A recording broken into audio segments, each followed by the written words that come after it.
courtroom buzzed with quiet tension as 12-year-old Emma Richardson sat in the front row, her small hands folded tightly in her lap. The mahogany walls seemed to close in around her as she watched the proceedings unfold before her young eyes. Judge Harold Morrison, a stern man in his 60s with silver hair and cold gray eyes, presided over the case that would determine her future. Emma's parents had died in a car accident 6 months earlier, leaving her in the care of her uncle, David Richardson. What should have been a loving arrangement had turned into a nightmare that no child should ever endure. The bruises on her arms had faded, but the fear in her heart remained as fresh as the day it began. Her uncle sat 3 rows behind her, his presence like a dark shadow she could feel even without turning around. He had coached her extensively on what to say if anyone asked questions. His threats echoed in her mind like broken glass cutting through her thoughts. She knew the consequences of speaking the truth, and the memory of his anger made her stomach twist with anxiety. The social worker, Mrs. Patricia Coleman, sat beside Emma, occasionally offering reassuring smiles that felt hollow in the heavy atmosphere of the courtroom. Mrs. Coleman had visited their home twice, but both times her uncle had been prepared, playing the role of the caring guardian perfectly. The house had been spotless. Emma had been coached on her responses, and everything had appeared normal to the outside observer. What Mrs. Coleman didn't know was that Emma had tried to signal for help during those visits. She had attempted to. Mouthwords when her uncle wasn't looking had tried to show the fading marks on her wrists, but each time her uncle's watchful eyes had caught her movements. The punishment that followed those attempts had been swift and terrifying. Royal Guard Captain James Mitchell stood at attention near the courtroom entrance, his crisp uniform and military bearing commanding respect from everyone present. At 35 years old, he had served in the Royal Guard for over a decade, protecting dignitaries and maintaining order in high-profile legal proceedings. His sharp blue eyes constantly scanned the room, trained to notice even the smallest details that others might miss. Captain Mitchell had been assigned to this custody hearing because of the media attention it had attracted. The tragic death of the Richardson parents had made local headlines, and the community had rallied around the seemingly devoted uncle who had stepped forward to care for his orphaned niece. The judge had requested additional security due to the emotional nature of the case and the number of spectators present. As the hearing progressed, Judge Morrison seemed eager to expedite the proceedings. He had already made several comments suggesting that the custody arrangement was merely a formality. Emma's uncle had presented himself as a successful businessman, showing financial statements and character references that painted him as an ideal guardian. Emma listened as her uncle's lawyer painted a picture of a man who had sacrificially taken in his brother's child, providing her with stability and care during the most difficult time of her life. The words felt like lies wrapping around her throat, making it difficult to breathe. She wanted to scream the truth, to tell everyone about the locked bedroom, the missed meals, the harsh words that cut deeper than any physical wound. Captain Mitchell noticed the child's distress immediately. Her rigid posture, the way she kept glancing toward the exit, the slight tremor in her hands. These were signs he recognized from his years of service. Something wasn't right, and his instincts told him to pay closer attention to the quiet girl who seemed so small in the imposing courtroom. The proceedings continued with testimony from neighbors who spoke of seeing Emma playing in the yard, appearing well cared for and happy. What they didn't mention were the times she had tried to approach them, only to be quickly called back inside by her uncle's sharp voice. They hadn't noticed how she flinched at sudden movements or how she never seemed to laugh anymore. As judge, Morrison prepared to make his ruling. Emma felt the weight of hopelessness settling over her like a heavy blanket. The system that was supposed to protect her was about to seal her fate, delivering her back into the hands of the man who had made her life a living nightmare.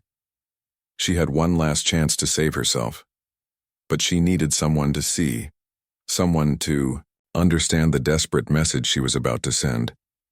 Her eyes met Captain Mitchell's across the courtroom, and in that moment, she saw something that gave her a flicker of hope. Unlike the others who looked at her with pity or indifference, he was really seeing her, studying her with the attention of someone who understood that appearances could be deceiving. Emma knew this might be her only opportunity to communicate, the truth that her voice had been forbidden to speak. The silence in the courtroom was deafening as Judge Morrison raised his gavel, ready to deliver his decision. Emma's heart pounded so hard she was certain everyone could hear it. This was the moment that would determine whether she would find freedom or face even worse consequences for the desperate act she was about to commit. The fate of a 12-year-old girl hung in the balance, and only one person in that room might be prepared to see the truth, hidden beneath the surface of what appeared to be a routine custody hearing. Emma's hands moved slowly, deliberately, as she positioned them on her lap in a way that would appear natural to most observers. Her fingers formed a series of subtle gestures that she had learned from a television program about sign language 3 weeks earlier. During one of the rare moments when her uncle had left her alone, she had stumbled across a documentary about deaf children who used hidden signals to communicate danger. The movements were small and careful, designed to look like nervous fidgeting to anyone who wasn't paying close attention. She extended her thumb while keeping her other fingers curved, then tapped her chest twice with her pinky finger. The gesture was followed by pointing discreetly toward her uncle with her index finger, while keeping her hand low and seemingly innocent. Captain Mitchell's eyes narrowed as he observed the child's hand movements. His training had exposed him to various forms of nonverbal communication, including basic sign language and distress signals used by victims of abuse. What he was witnessing wasn't random nervous behavior. It was a calculated attempt to communicate something urgent and dangerous. The girl's eyes met his again, and this time there was unmistakable desperation in her gaze. She repeated the gestures more slowly, making sure he could see each movement clearly. Her face remained neutral, betraying nothing to the casual observer. But her message was becoming crystal clear to the trained military officer who had learned to read people's true intentions. Judge Morrison cleared his throat, drawing attention back to his elevated position behind the bench. His voice carried the authority of someone accustomed to making life-altering decisions without question. The preliminary statements had been heard, the character witnesses had spoken, and all the paperwork appeared to be in perfect order. "Britain, on the evidence presented today," Judge Morrison began, his tone suggesting that the outcome had been predetermined. "I find that Mr. David Richardson has demonstrated both the capability and commitment necessary to provide proper guardianship for his niece, Emma Richardson." Emma felt her blood turn to ice as the words echoed through the courtroom. The adults around her nodded approvingly, satisfied with what appeared to be a logical and compassionate decision. Her uncle's lawyer smiled triumphantly, while Mrs. Coleman made notes in her file, already planning to close the case and move on to the next child in need of placement. Captain Mitchell watched Emma's reaction carefully. The moment the judge began speaking favorably about her uncle, the child's entire body language changed. Her shoulders hunched forward as if preparing for a physical blow, her breathing became shallow and rapid, and her hands clenched into tight fists. These were not the reactions of a child who was happy to be returning to a loving home. The girl's subtle signaling became more urgent. She pressed her palm flat against her chest, then made a quick cutting motion across her throat with her finger, a universal gesture that needed no translation. Her eyes were wide with terror now, though she managed to keep her expression relatively composed for someone so young. David Richardson sat in the gallery, his face a mask of appropriate concern and gratitude. To everyone else in the courtroom, he appeared to be the model guardian, a successful businessman who had put his own life on hold to care for his orphaned niece. His dark suit was perfectly pressed, his silver hair neatly combed, and his expression conveyed just the right amount of solemnity for the occasion. What the court couldn't see was the slight smile that played at the corners of his mouth, or the way his eyes had hardened when he noticed Emma's interaction with the guard. He had spent months carefully constructing this facade, bribing the right people, coaching Emma on her responses, and ensuring that any evidence of his true nature remained hidden from prying eyes. Captain Mitchell's military training kicked into high gear as he processed what he was witnessing. Years of protecting high-ranking officials had taught him to recognize genuine threats, even when they came disguised as routine proceedings. The disconnect between the court's perception and the child's obvious terror was too significant to ignore. Judge Morrison continued his ruling, praising David Richardson's financial stability and emotional commitment to his niece. The words felt like nails being driven into Emma's coffin as each positive statement sealed her fate more completely. She had tried everything she could think of, the hidden signals, the desperate eye contact, the silent pleas for recognition. But it seemed that once again, the adults would fail to see the truth. Mrs. Coleman glanced at Emma with what she believed was reassuring kindness, completely misreading the child's rigid posture and pale complexion. The social worker had handled dozens of similar cases, and, in her experience, children often appeared nervous during court proceedings even when the outcome was positive. She made a mental note to schedule a follow-up visit in a few weeks to ensure the transition was going smoothly. The other spectators in the courtroom began to shift restlessly, eager for the proceedings to conclude. Several community members, who had known Emma's parents, nodded approvingly at the judge's decision, believing they were witnessing the happy resolution of a tragic situation. None of them noticed the silent drama unfolding between a desperate child and the one person who might be capable of interpreting her hidden message. Captain Mitchell found himself in an impossible position. His duty was to maintain order and security during the legal proceedings, not to interfere with judicial decisions based on his personal observations. Yet every instinct he had developed during his years of service was screaming that something was terribly wrong with this situation. Emma's final attempt at communication was the most desperate of all. She looked directly at Captain Mitchell and slowly mouthed a single word that chilled him to the bone: "Help." Her lips formed the syllables clearly enough that there could be no mistaking her message, even though no sound emerged from her throat. The judge raised his gavel, preparing to make the ruling official, with a single ceremonial strike. Emma's uncle leaned forward slightly in his seat, his eyes fixed on his niece with an intensity that made Captain Mitchell's skin crawl. This was the moment when everything would either change forever or continue down a path that could destroy an innocent child's life. Captain Mitchell's decision crystallized in an instant that would change multiple lives forever. His years of military service had taught him that sometimes the greatest courage meant breaking protocol when innocent lives hung in the balance. The oath he had taken to protect and serve meant nothing if he stood by and watched a child be delivered into harm's way. "Your Honor, I request permission to approach the bench," Captain Mitchell announced, his voice cutting through the courtroom with military authority that commanded immediate attention. Judge Morrison paused with his gavel halfway to the sound. Block. Irritation flashing across his features.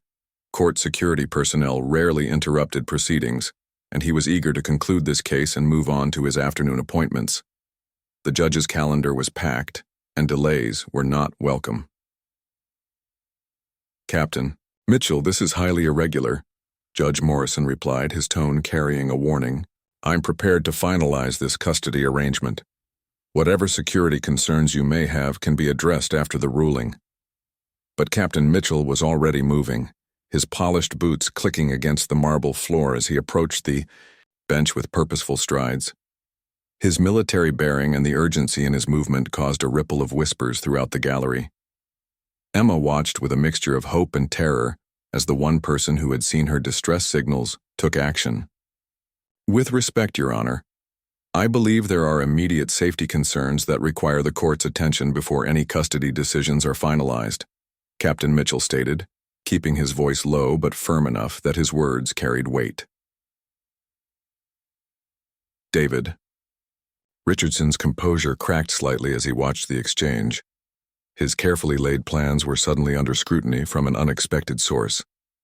He had anticipated potential challenges from social services or perhaps nosy neighbors, but he hadn't prepared for interference from court security. His hands gripped the wooden bench in front of him as tension coiled in his stomach. Judge Morrison's eyes narrowed as he studied the guard's serious expression. Harold Morrison had built his career on efficient case management and rarely tolerated disruptions to his courtroom proceedings. However, Captain Mitchell's reputation preceded him. The man was known for his professionalism and sound judgment during his years of service. "Captain, you have exactly 1 minute to explain yourself," Judge Morrison declared, his patience clearly wearing thin. Emma held her breath as Captain Mitchell began to speak in hushed tones to the judge. She couldn't hear the words being exchanged, but she could see the change in both men's expressions as the conversation progressed. The judge's initial irritation gradually transformed into something more serious, while Captain Mitchell's posture remained rigid with determination. Mrs. Coleman shifted uncomfortably in her seat, suddenly aware that the routine custody hearing was taking an unexpected turn. Her years of experience in child welfare had taught her to recognize when situations were about to become complicated. The social worker began reviewing her notes, searching for any red flags she might have missed during her evaluations. Captain Mitchell described exactly what he had observed: the child's distress signals, her obvious terror when the ruling was announced, and the disconnect between her behavior and the court's perception of the situation. He explained his training in recognizing victims of abuse and his professional assessment that Emma Richardson was attempting to communicate danger. "Your Honor," Captain Mitchell continued, his voice barely above a whisper but carrying the weight of absolute conviction, "I've served in combat zones and high-security details for over a decade. I know the difference between normal nervousness and genuine fear for one's safety. This child is terrified of returning to her uncle's custody, and she's been trying to tell us that through nonverbal communication." Judge Morrison's expression grew increasingly troubled as he processed the guard's observations. The judge had built his reputation on thorough case evaluation, but he was beginning to realize that he might have been presented with a carefully constructed facade rather than the truth. Emma watched the exchange with growing hope mixed with absolute terror. If Captain Mitchell's intervention failed, her uncle's retaliation would be swift and severe. She had witnessed his rage before, and she knew that any challenge to his authority would result in consequences that would make her previous suffering seem mild in comparison. David Richardson's lawyer leaned over to whisper urgent questions about the delay, but David barely responded. His attention was focused entirely on the conversation taking place at the judge's bench. He could see his perfectly orchestrated plan beginning to unravel, and his mind raced through possible damage control strategies. The other spectators in the courtroom began to sense that something significant was happening. The low murmur of conversation grew as people tried to understand why the security guard was having such an intense discussion with the judge. Several community members who had vouched for David Richardson looked puzzled and concerned. Judge Morrison finally nodded to Captain Mitchell and turned his attention back to the courtroom. The expression on his face had transformed completely from the confident authority he had displayed just minutes earlier. There was now uncertainty in his eyes, and perhaps the first hint of recognition that he might have been about to make a catastrophic error. "Ladies and gentlemen," Judge Morrison announced, his voice carrying a new gravity, "in light of new information brought to my attention, I am ordering an immediate recess in these proceedings. Before any custody decisions are finalized, I want to ensure that all relevant factors have been properly evaluated." Emma felt a surge of hope unlike anything she had experienced since her parents' death. Someone had finally seen her silent cries for help. Someone had finally recognized that the carefully constructed image presented to the court was hiding a terrible truth. The validation of having her distress acknowledged felt like the first breath of air after being underwater for months. David Richardson's face flushed with anger as he realized that his control over the situation was slipping away. The weeks of careful preparation, the bribes, the coaching, the threats, everything was being threatened by a security guard who had paid too much attention to a child's desperate signals. Judge Morrison's announcement sent shockwaves through the courtroom, but the most dramatic reaction came from an unexpected source. David Richardson stood abruptly from his seat, his carefully maintained facade finally cracking under the pressure of his collapsing scheme. "This is absolutely ridiculous," David declared, his voice rising above the murmur of confused spectators. "That girl has been through trauma. Of course she's nervous. I've spent months caring for her, providing everything she needs, and now, some security guard thinks he can psychoanalyze a grieving child?" The outburst revealed a side of David Richardson that none of the character witnesses had ever seen. His polished demeanor evaporated as anger and desperation took control. The successful businessman persona was replaced by something darker, more volatile, and infinitely more dangerous. Captain Mitchell positioned himself strategically between David and Emma, his military training automatically assessing the potential threat level. The man's sudden behavioral change confirmed every instinct the guard had developed about the situation. Innocent guardians didn't react with rage when courts exercised caution regarding child welfare. Emma shrank back in her seat as her uncle's true nature emerged in front of the entire courtroom. This was the voice she heard behind closed doors, the tone that preceded the worst moments of her captivity. The mask was finally slipping, and everyone present was witnessing the reality she had been trying to communicate through her desperate signals. Mrs. Coleman looked stunned as she observed David's transformation.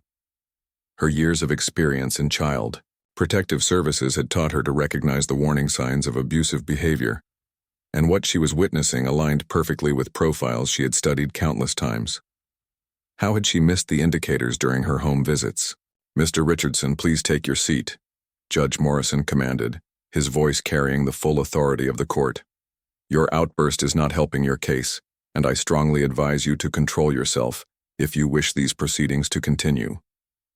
But David was beyond rational thought now.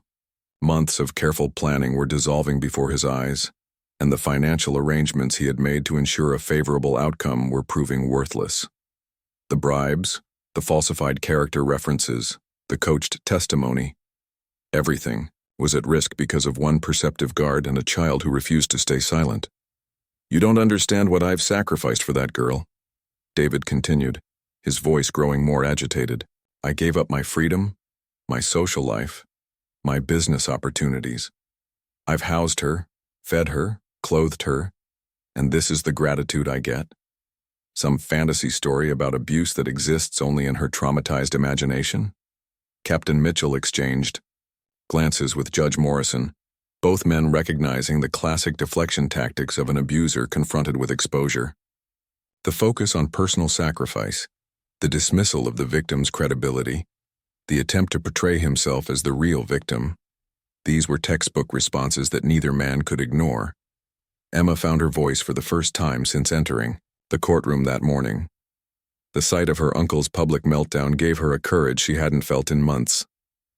"He locks me in my room," she said quietly, her words barely audible but carrying incredible weight in the suddenly silent courtroom. "What did you say?"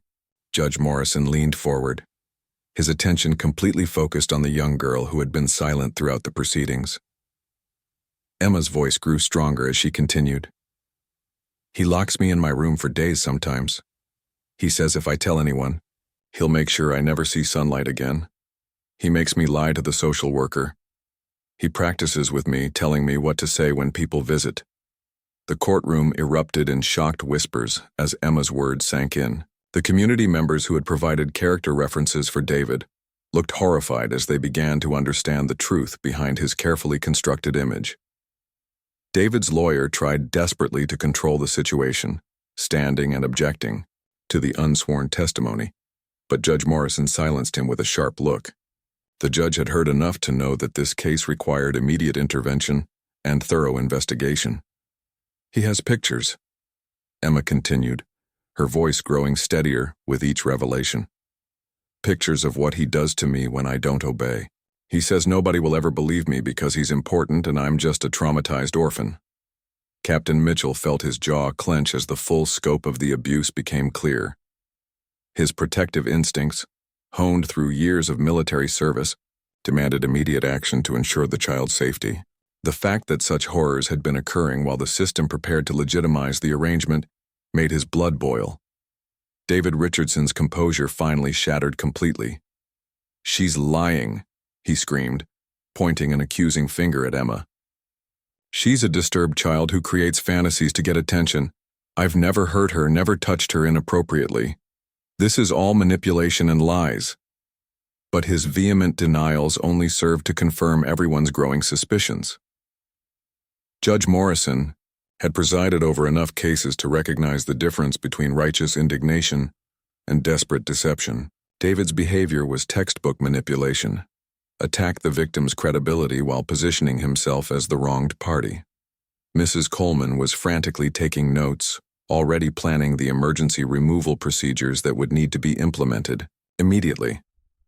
Her earlier assessment of the situation had been completely wrong, and she was determined to make amends by ensuring Emma's immediate safety. The tension in the courtroom reached a breaking point as David realized that his world was crumbling beyond repair. The financial investments he had made in securing custody, the months of careful planning, the elaborate deception, everything was collapsing because a 12-year-old girl had managed to communicate her desperation to the one person trained to recognize distress signals. Captain Mitchell watched David carefully, recognizing the dangerous combination of desperation and rage that often preceded violent outbursts. The man was cornered, exposed, and facing the complete destruction of the life he had built through manipulation and abuse. In the guard's experience, such individuals were capable of anything when their carefully constructed worlds began to fall apart. Judge Morrison prepared to take immediate action to protect Emma, while ensuring that a thorough investigation could be conducted.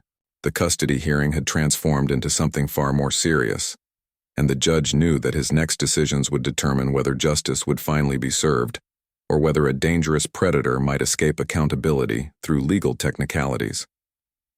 Judge Morrison's expression hardened as he processed Emma's testimony and David Richardson's increasingly erratic behavior. 25 years on the bench had taught him to recognize truth when he heard it, and the child's quiet revelations carried the weight of authentic trauma that couldn't be fabricated. "Mr. Richardson, I am ordering an immediate emergency suspension of these custody proceedings," Judge Morrison declared, his voice cutting through the courtroom chaos like a blade. "Furthermore, I am directing that Emma Richardson be placed in emergency protective custody, pending a thorough investigation of these serious allegations." David's reaction was immediate and explosive.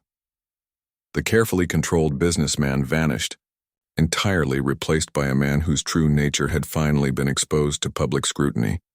His face contorted with rage as he realized that everything he had worked to achieve was slipping beyond his control.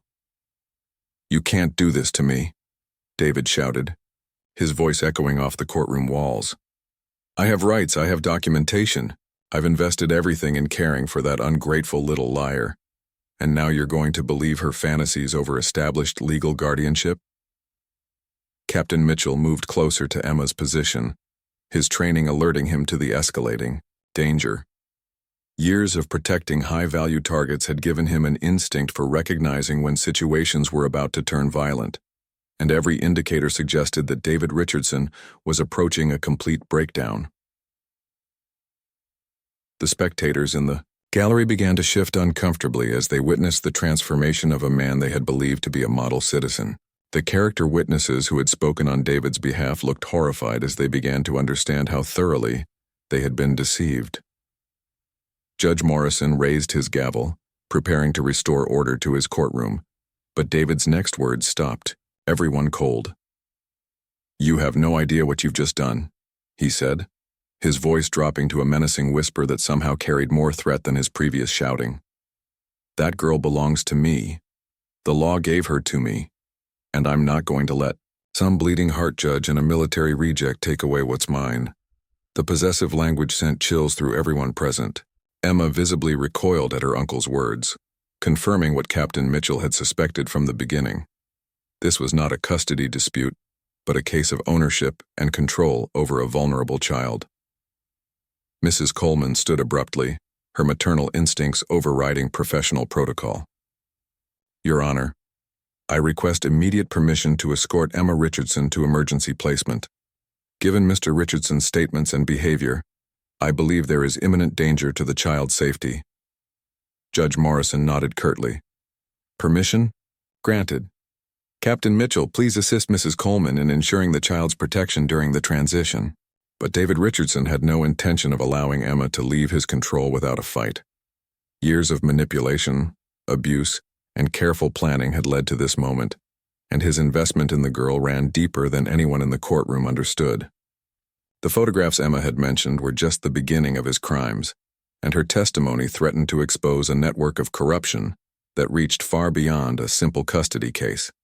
"She's not going anywhere," David declared, beginning to move toward Emma with determined strides. "I've spent too much money, made too many arrangements. That girl knows things that could destroy important people, and I'm not going to let her spread her lies to investigators." Captain Mitchell immediately stepped into David's path, his military bearing transforming into a defensive posture that left no doubt about his intentions.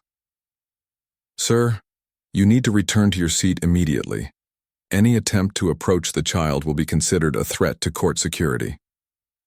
The confrontation between the two men crackled with tension as David realized that his path to Emma was blocked by someone with the training and authority to stop him. His carefully laid plans were unraveling, but his desperation made him dangerous rather than defeated. "You don't understand what you're interfering with," David hissed at Captain Mitchell. "This goes beyond one little girl and one custody case. There are people involved who won't tolerate this kind of disruption to their operations." The implications of David's words hit Judge Morrison like a physical blow. What had appeared to be a routine custody hearing was revealing itself as something far more sinister, potentially involving organized abuse or trafficking networks that used legal guardianship as cover for criminal activities. Emma listened to her uncle's threats with growing horror, finally understanding that her suffering was part of something much larger than she had realized. The photographs he had threatened her with, the important visitors who came to the house at night, the money that seemed to flow freely despite his claims of sacrifice, everything began to make terrible sense. Captain Mitchell's protective instincts reached full alert as he processed the expanding scope of the threat. This was no longer just about one abusive guardian and his victim. It was about a criminal conspiracy that had been operating under the protection of legal legitimacy. "Your Honor," Captain Mitchell said without taking his eyes off David, "I recommend immediate contact with federal authorities. Based on Mr. Richardson's statements, this case may involve crimes that extend beyond local jurisdiction." Judge Morrison was already reaching for his phone, recognizing that the situation had escalated far beyond what his courtroom was equipped to handle.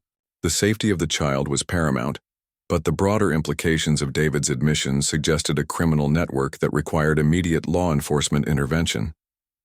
David realized that his outburst had revealed far more than he had intended. The careful compartmentalization that had protected his operations for years was crumbling as law enforcement attention focused on activities he had worked desperately to keep hidden.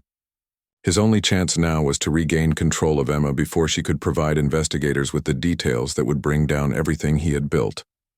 The courtroom had transformed from a venue for routine legal proceedings into the epicenter of a criminal investigation that would expose horrors none of the participants had imagined possible.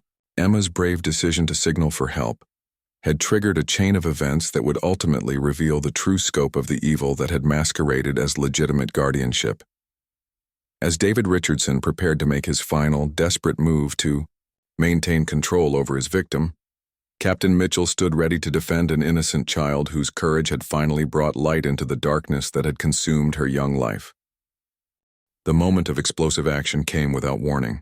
David Richardson, realizing that his criminal empire was about to collapse and that Emma held the key to exposing everything, made a desperate lunge toward Judge Morrison's bench. His intention was clear: silence the one person who could bring down the network of corruption and abuse that had made him wealthy beyond imagination. "You'll regret this decision for the rest of your life," David screamed as he vaulted over the courtroom barrier, his face twisted with rage and desperation. "That girl will destroy everything and you'll have blood on your hands." Captain Mitchell reacted with the lightning reflexes that had been honed through years of military training and combat experience. Without hesitation, he intercepted David's charge, delivering a precise strike to the man's solar plexus that dropped him to the courtroom floor like a fallen tree. The impact of Captain Mitchell's intervention reverberated through the courtroom as David crumpled, gasping for breath and finally restrained by the overwhelming force of military precision. The trained guard had neutralized the threat in seconds, protecting both the judge and Emma from a man whose desperation had made him capable of violence. Judge Morrison, shaken but unharmed, immediately called for additional security and law enforcement backup. The assault on a sitting judge was a federal crime that would add years to whatever sentence David Richardson ultimately faced, but more importantly, it demonstrated the lengths he would go to protect his criminal activities. Emma watched her uncle's dramatic downfall with a mixture of relief and terror. The man who had controlled every aspect of her life for months now lay helpless on the courtroom floor, his carefully constructed authority shattered by a single decisive action from her unexpected protector.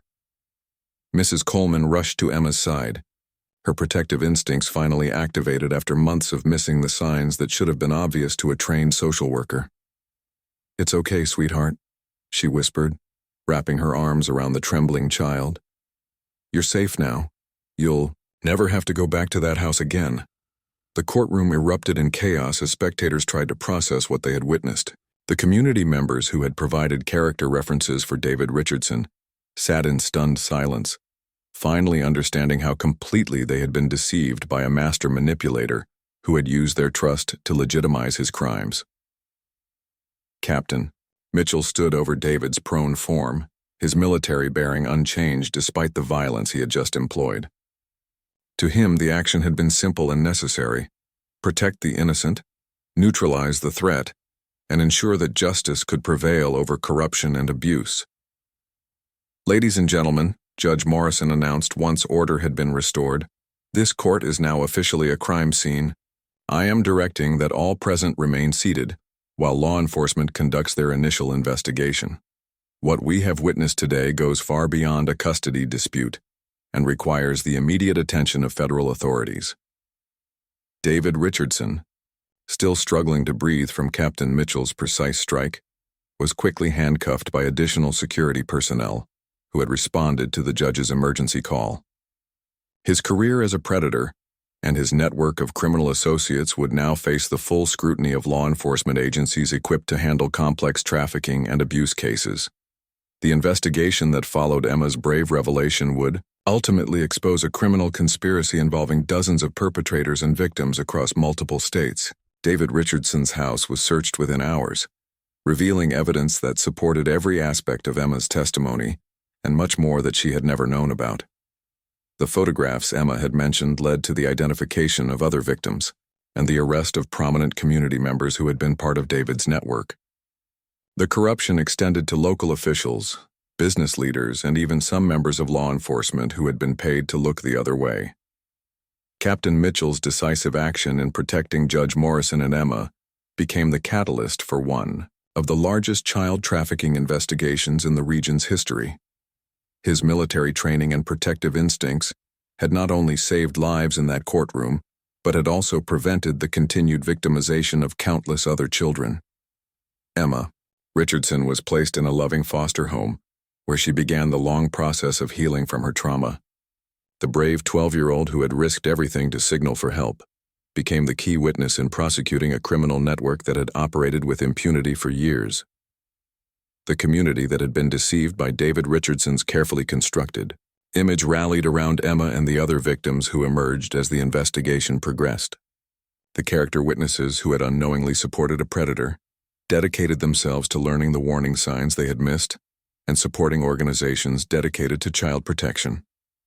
Judge Morrison used the case as a turning point in his approach to custody hearings, implementing new protocols that required additional verification and safeguards when placing children in guardian care. He credited Captain Mitchell's intervention with preventing what could have been a catastrophic miscarriage of justice. The legal proceedings that followed were swift and decisive. David Richardson received a life sentence without the possibility of parole, not only for the abuse of Emma, but for his role in coordinating a trafficking network that had exploited dozens of children over several years. His assault on Judge Morrison added federal charges that ensured he would never again pose a threat to vulnerable children. Captain Mitchell was commended for his actions and became an advocate for training court security personnel to recognize signs of distress in children during legal proceedings. His ability to interpret Emma's desperate signals had literally saved lives and prevented the continuation of a criminal enterprise that had operated in plain sight. Mrs. Coleman underwent additional training in recognizing abuse indicators and completely restructured her approach to home visits and child welfare assessments. She never forgot how close she had come to delivering a child back into the hands of her abuser, and she dedicated the remainder of her career to ensuring such oversights never happened again. Emma's journey to recovery was long and difficult, but she was supported by counselors, advocates, and a foster family who understood the depth of her trauma. Years later, she would become a powerful voice for child protection, speaking at conferences and training sessions about the importance of listening to children and recognizing their attempts to communicate danger.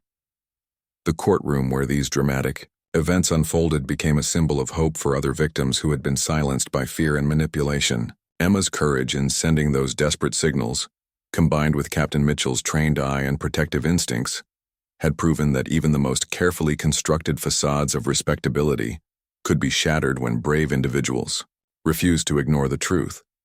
The network that David Richardson had built crumbled completely as investigations revealed the full scope of the conspiracy. Property was seized, bank accounts were frozen, and dozens of arrests were made as law enforcement agencies worked together to dismantle an operation that had thrived on the vulnerability of orphaned and abandoned children. Emma Richardson's story became a testament to the power of courage, observation, and decisive action. A 12-year-old girl's desperate hand signals had triggered a chain of events that brought justice to countless victims and ensured that those who preyed on the innocent would face the full consequences of their crimes. The brief moments of terror in that courtroom had transformed into a victory for justice that would protect children for generations to come.